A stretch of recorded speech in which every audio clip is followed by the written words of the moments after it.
YouTuber, apa kabar? Nah, minggu kemarin kan sudah lihat hari Sabtu ya, gimana truk ini bisa narik bus 1525 yang powernya mungkin 2 kali lipat lebih daripada dia ya. Nah, sekarang banyak sekali yang telepon WA, japri di komen minta ini direview. Jadi ya ini melenceng sedikit dari bus, tapi kita akan review ini ya. Mobil ini judulnya Unimog, Universal Mobile Grade. Artinya alat yang bisa mobile dan universal. Jadi kalau di Eropa sana dia bisa dipasangin untuk penyerok salju ya. Terus bisa dipasangin untuk rodanya diganti untuk jalan di atas rel. Bisa kuat untuk narik pesawat terbang dan banyak hal derek macam-macam bisa dibuat pakai mobil ini karena memang mobil ini diciptakan untuk itu tadi, bisa jadi peralatan serbaguna, jadi traktor, jadi apa-apalah ya. Nah, kita akan bahas yang ini tipenya ini U1300L. Ini tipe militer yang masuk ke Indonesia dan memang khusus dibuat setir kanan ya.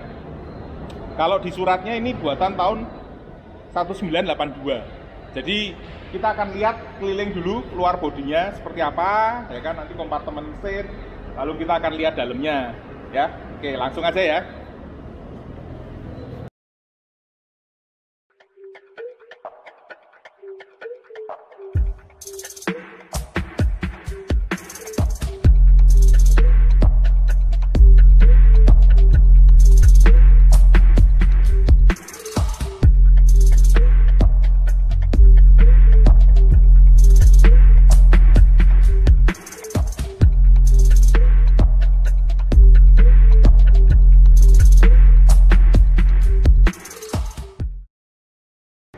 Oke, ini bannya pakai ban tipe kayak ban off-road lah, ban pacul ini, ya kan? Mereknya Michelin. Nah, ini suspensinya pakai perkeong, ya.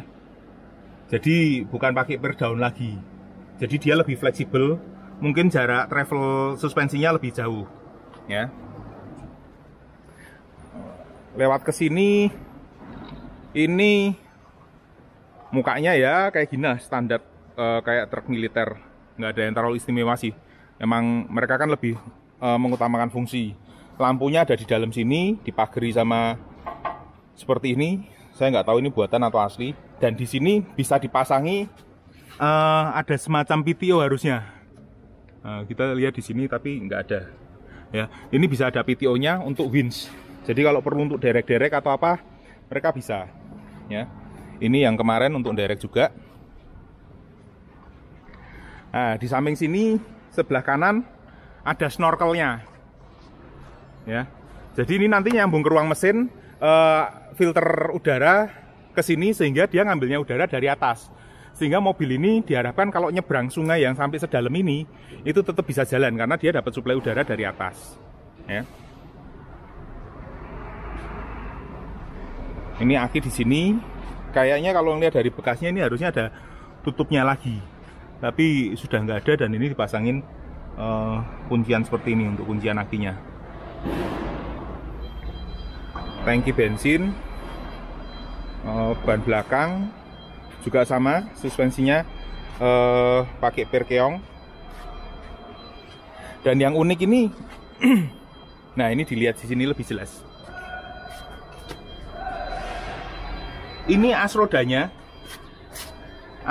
ini tidak center di atasnya roda. Jadi ini asnya ini harusnya di sini rodanya. Kalau dilihat, ya kan? Tapi ini ada gigi lagi di atasnya.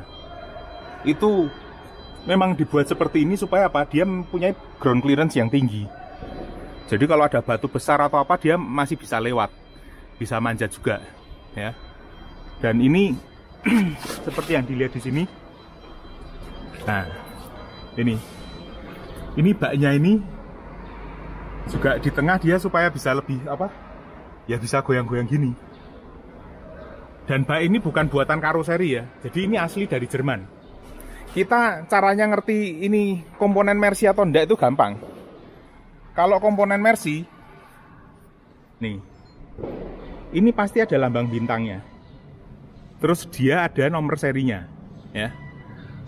Jadi artinya ini original produknya Mercedes. Jadi mungkin kalau bayi lahirnya pas lahir di pabriknya Mercedes, bisa jadi ada cap bintangnya tuh, dilihat. Nah, ini kan baknya unik buatan Mercy, ya kan? Sehingga dia konstruksinya pun unik banget ini. Bak ini nggak nempel di sasis.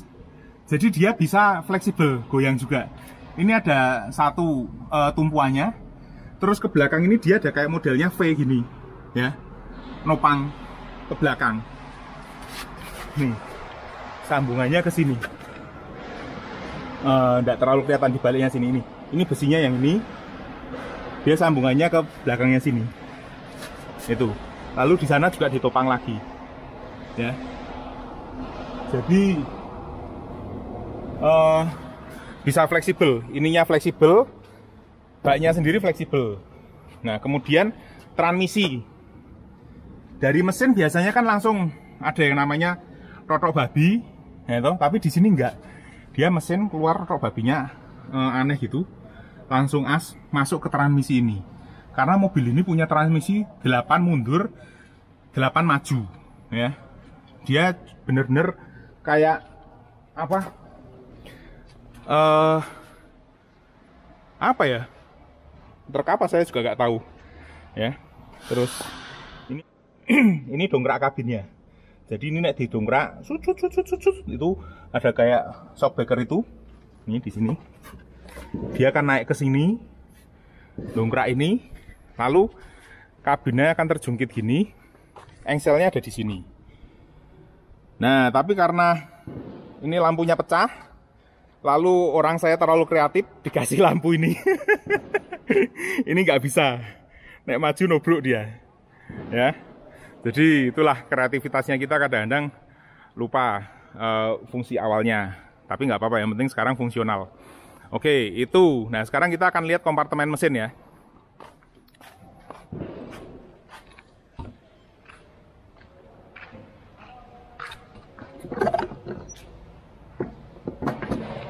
Nah, mesinnya ini sebenarnya sama kayak mesin 911. Jadi kalau di sini orang biasanya bilangnya truk bagong. Tapi tipenya mestinya berbeda karena ini engine-nya serinya itu, ini serinya 353. Biasanya kalau yang di sini itu 352. Saya nggak tahu bedanya di mana. Tapi ini tanpa turbo, ya. Kalau turbo dia biasanya ada huruf A-nya di belakang, ya. Radiator ada di sebelah sini. Ini filter solar, kompresor, waduh panas. Terus ini bospom. Nah, kita bilangnya bospom, ya. Nah, ini filter udaranya, ya. Ini yang nyambung ke snorkel tadi tuh. Nah, ini masuk ke sini. Snorkelnya ke atas sana. Ini masuk ke udaranya masuk ke situ. Oke, ini ruangan mesinnya sih nggak terlalu istimewa sih. Tapi ini bisa dicopot ini, ya. Ini bisa dicopot, dilepas gitu. Jadi kalau perlu perbaikan, maintenance gampang. Oke, sekarang kita lihat bagian dalamnya.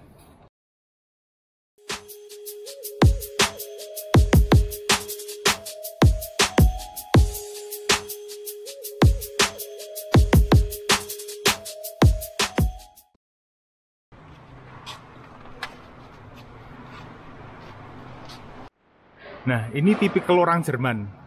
Dia selalu ngasih petunjuk-petunjuk, ya.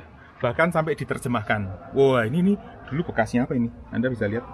Nggak tahu nih lambangnya apa ini. Mungkin angkatan laut, ya, ada jangkarnya, ya. Nah, jadi ini Mercedes-Benz. Oh, ini dulu dia punyanya Feuerwehrfahrzeug, berarti pemadam kebakaran. Ya, Unimog 1300L. Ini. Nah, dia bilang ini apa? Ini adalah smearplan. Smearplan itu nek kita bilang nyototi. Nah, ini dia bilang, oh, yang harus dilihat setiap hari oli, ya, untuk mesin itu pos 1 ditulis. Ini adanya di sini. Jadi kita harus nyari di sini, dibuka, dilihat olinya. Kemudian Oh, Smear itu berarti mungkin nganu ya, kayak servis lah ya. Smear Arbeiten Ein Malik. Ini sekali. Pertama kali erstmal nah 500 bis 1000 km. 500 sampai 1000 km. Ölwechsel, pergantian oli, pos 1, 3, 5, 6, 8, 9, 12, 16, 19 harus dicek semua. Berarti 1, 3, 5, ya kan, ini oli transmisi mungkin 6, nah ini juga 8 gardan, terus 9, oh ini yang gardan tengah, ini berarti mungkin yang laker-lakernya diliatin, 12, 16, oh muter dia, ya kan, 19 terakhir, nah di roda depan kiri, oh berarti dia muter gini, ya, wah kayak juga ini ya. Nah, sinilah pokoknya dia gini. Dan ini kenapa kok ininya bentuknya segitiga? Ininya ada yang bundar. Ini ada sendiri kodenya. Nih dilihat di sini. Kalau yang segitiga, dia minta pakai oli mesin SAE 10W. Ya. Terus ini oli pertama. Ini enggak ada ini, mana segitiga yang ada ininya. Oh ini nih nomor 17 ini. Ya. Terus ini ada Getriebe oil, berarti oli persneleng. Yang di sini Hypoid. Wah ini oli gardan. Gila, ini dia sampai membedakan oli gardan sama oli persneleng. Wah, menyenangkan sih orang Jerman. Abschmierswert, Bremsflüssigkeit. Nah ini oli rem, ya kan? Nah terus dia masih ngasih ini lagi viskositas. Wah ini terlalu kompleks lah. Ini orang oli tapi ngerti ya. Terus dia nulis, nah ini benerin roda. Dia bilang setang dongkraknya minta yang 1 meter nih. Terus di sini tekannya 400 Nm, Newton meter, ya kan? Bei jedem Radwechsel nach 50 km Radminuten nach 10. Berarti setelah ganti roda, setelah 50 km mesti dikencengin lagi. Wow, oh ini ada bahasa Inggrisnya yang ini. Ini menyenangkan sih. Dah kelamaan nanti di sini. Nah, yang unik ini kabinnya, ya. Nah, ini kabin. Kita lihat dulu dari joknya. Joknya ini, yo, rodok istimewa karena ini bisa di setel naik. Nah, ya, ini di setel naik. Depannya bisa, belakangnya bisa, naik turun juga, ya kan? Bisa disesuaikan. Lalu ini setelan untuk maju mundur. Terus ini setelan untuk reclining seatnya. Ininya naik turun gini. Oke, berarti ada berapa tombolnya nih? 1, 2, 3, 4. Untuk ngatur jok depan. Nah, yang lucu ini kan setirnya di kanan. Setir kanan. Kolom setirnya kok nggak ada. Kemana ini nyambungnya ke roda? Ini ada kayak gardannya ke sana. Nah, apa? Worm setirnya itu ada di bawah sana, di sebelah kiri. Jadi tipikal Deutsche ya, dia bikinnya standar, ya kan? Kalau memang ada perubahan, misalkan untuk pasar mobil yang setir sebelah kanan, karena mungkin nggak banyak juga, dia bikinnya tetap worm setir di sebelah kiri. Setir kanannya ini dibikinin komponen ke depan, ke kanan sini atasnya. Ya, ini tipikal banget orang Jerman. Jadi pedal sama. Nah terus kita naik yuk. Oke. Naik. Nah, sip, iki yo muat iki. Oke. Ini di bawah sini kayaknya engine brake yang ini. Ini diinjek jes. Ya toh. Terus handremnya ini. Ini gitu ya handremnya. Oh, enggak ini setelan stasionernya. Ya. Terus komponen dashboardnya ada apa aja? Bentar. Nah, ini dashboardnya ada speedometer, kemudian ada RPM, kemudian di sini ada tekanan angin. Ini juga tekanan oli gitu ya. Ini suhu. Ini solar ya.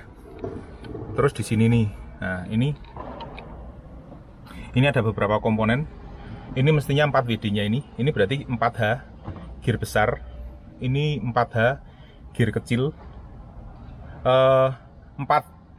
4L berarti yang ini. Ya ini 4H. Ini parkir, handbrake. Ini saya nggak tahu apa. Ini aki, lampu panjang, rating kanan kiri ya. Oke. Nah, ini ceritanya, nggak tahu ya, yang punya pengalaman sama mobil perang semacam ini nanti bisa tulis di komen ya. Ini ada layarnya gini. Supaya apa? Katanya loh ya, kalau pas zaman perang itu kan dari udara bisa dipantau. Jadi beberapa sinar-sinar itu harus ditutup, termasuk yang ini. Nah, makanya ini yang di sininya. Ini kalau tentara harus hafal, ini mana yang nyala, itu artinya apa, ya kan? Di titik yang hitam ini ada lubangnya. Jadi supaya kalau dia jalan, dia ngelirik sini ngerti, oh ini ada yang ini mana yang aktif tombolnya, ini mana yang itu. Ya, itu ceritanya. Memang nek di garasi banyak orang ini gini. Iki mbiyen foto tapi protol. Nggak tahu siapa yang merotolin. Gitu. Ini tuas untuk wiper. Gitu, tuas wipernya ada. Sama rating, sama ini klakson. Nanti kalau kita nyalain hidup dia. Nah, terus di sini, wah ini yang menarik juga ini. Ini tombol-tombol persnelingnya ini ada di mana giginya. Jadi rasanya untuk salah masuk asal ngelirik ke sini dia nggak bisa salah masuk lah ya. Karena ini nanti nyala ya di gigi berapa. Terus giginya ini ada 8, 1 sampai 8. Nah, ada pengaturannya juga. Ini aturannya nanti ada di tengah sini. Tapi ini baru off. Ini artinya yang jalan cuma yang belakang 2 WD. Ya. Yang ini 4H.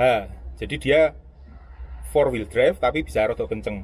Nah, ini 4L. Jadi dia 4 WD tapi gremet, cuma torsinya bakal gede banget. Itu. Ya. Nah, saat ini posisinya ada di sini.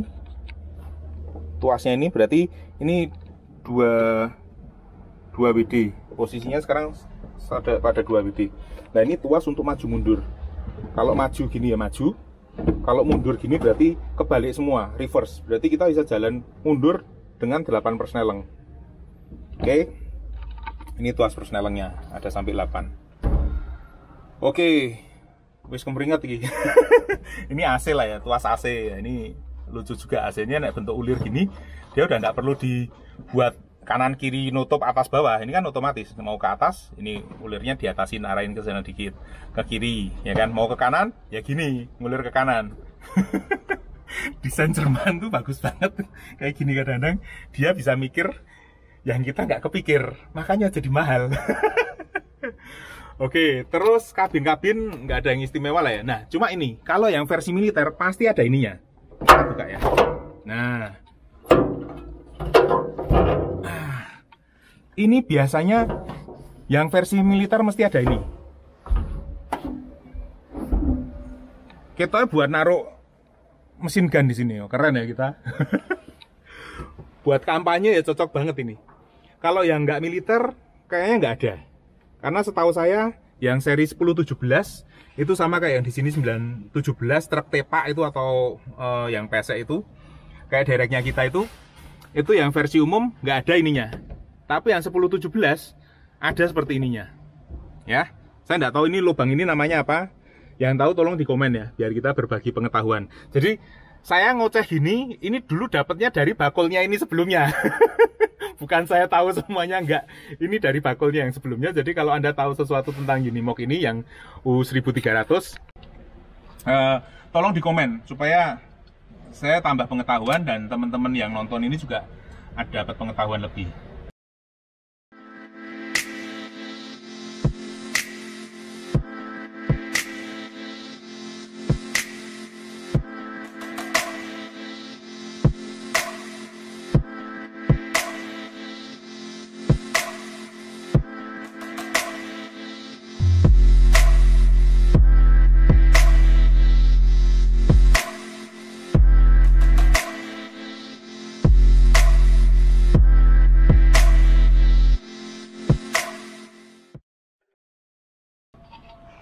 Oke, demikian review mobil Unimog ini.